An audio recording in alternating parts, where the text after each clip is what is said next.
मैं सुधीर हलवासिया, प्रदेश अध्यक्ष अखिल भारतीय वैश्य महासम्मेलन एवं प्रदेश संयोजक भारतीय जनता पार्टी उत्तर प्रदेश।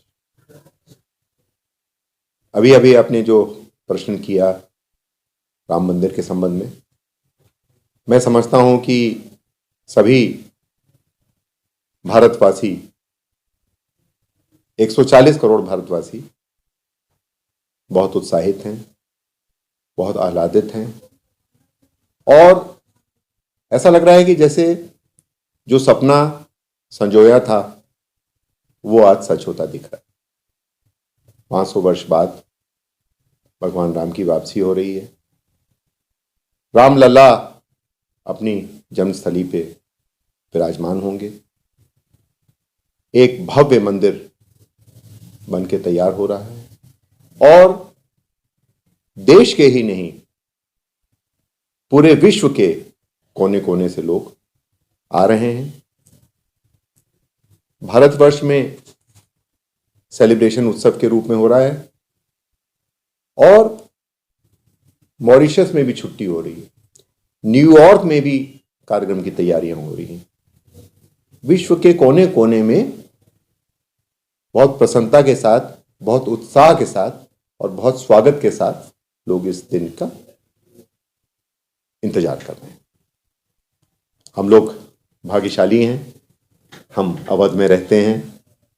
अयोध्या हमारे बहुत करीब है। एक उत्तर प्रदेश का स्थान पूरे विश्व में पुनर्स्थापित हो रहा है। परसों ही मेरी सिस्टर जो अमेरिका में रहती हैं, बहुत कभी 2-3 साल में एक बार आती हैं, उनका फ़ोन आया कि मैं सिर्फ आना चाहती हूँ, 2 दिन के लिए मैं जाना चाहती हूँ। मैंने कहा ये आपका स्वागत है, आपके लिए एयरपोर्ट भी अयोध्या में बन गया है। लगभग 80 फ्लाइटें भी स्टार्ट हो गई हैं। बहुत अंतर्राष्ट्रीय स्तर की सुविधाएं अयोध्या में आने वाले हर पर्यटक को, हर भक्त को मिलेंगी और एक नया नज़रिया लेके लोग लौटेंगे। जैसा कि प्रधानमंत्री मोदी जी ने भी कहा, अब भारत का नाम लोग सम्मान के साथ लेते हैं। अब भारत को वो देश नहीं माना जाता जैसे पहले सांप सपेरों का देश कहा जाता था। अगर कोई अंग्रेजी पिक्चर आती थी, एक बार मैंने देखा था जेम्स बॉन्ड की पिक्चर, तो उसमें वो सपेरा दिखाया था हिंदुस्तानी को, तो अब उसकी पहचान कहीं बदल गई है। विश्व की चौथी सबसे बड़ी ताकत, फाइनेंशियल पावर है भारत और बहुत जल्दी, जैसा कि मोदी जी ने कहा, तीसरी ताकत होने वाला है। उत्तर प्रदेश के लिए भी योगी जी ने बहुत सपने संजो रखे हैं और इस अयोध्या के बनने से भी फाइनेंशियली भी हमारी स्टेट को बहुत फायदा होने वाला है, ऐसा हमारा मानना। ये देखिए, ये प्रधानमंत्री जी ने भी कहा है कि हम मंदिर हमारी आस्था का प्रतीक है, हम मंदिर जरूर बना रहे हैं, पर ऐसा नहीं है कि हमारी सरकार का काम मंदिर बनाने तक सीमित है। हम साथ में करोड़ों करोड़ों टॉयलेट भी बना रहे हैं। जगह जगह मेरे ख्याल से 80,000 किलोमीटर शायद सड़कें भी बनी हैं और 3,000 पंचायत के भवन भी बन रहे हैं। सब जगह काम हर स्तर पे दिनों रात चल रहा है। अभी लखनऊ जो आते हैं लोग, तो वो कहते हैं कि हम कुछ साल पहले आए थे, तो अब लखनऊ पहचान में नहीं आ रहा। एक पहले मेट्रो की लाइन बनी थी, अब दूसरी मेट्रो लाइन भी घोषित हो गई है। आदरणीय राजनाथ सिंह जी अभी आए हुए थे पिछले हफ्ते में, तो ऐसे ही सुझाव आमंत्रण उन्होंने किया कि लखनऊ में आप लोग क्या सुधार चाहते हैं। तो उन्होंने कहा कि नहीं साहब, काफ़ी फ्लाईओवर बन गए हैं, तो अभी काफ़ी फिर भी जाम होता है। तो उन्होंने बताया कि 12 फ्लाईओवर और बनने वाले हैं, 12। और ये जो शहीद पथ है जो 4 लेन का है, उसमें पूरी एलिवेटेड रोड एक डबल बनने वाली है।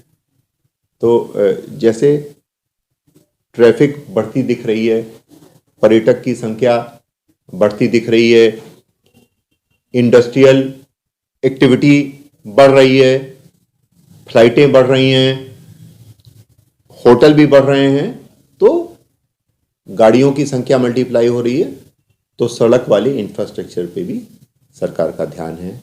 Law and order Yogi ji ने काफ़ी सुधारा है। आज हमारी माँ बहनें सुरक्षित हैं। मैं तो परसों नरसों जा रहा था तो कहीं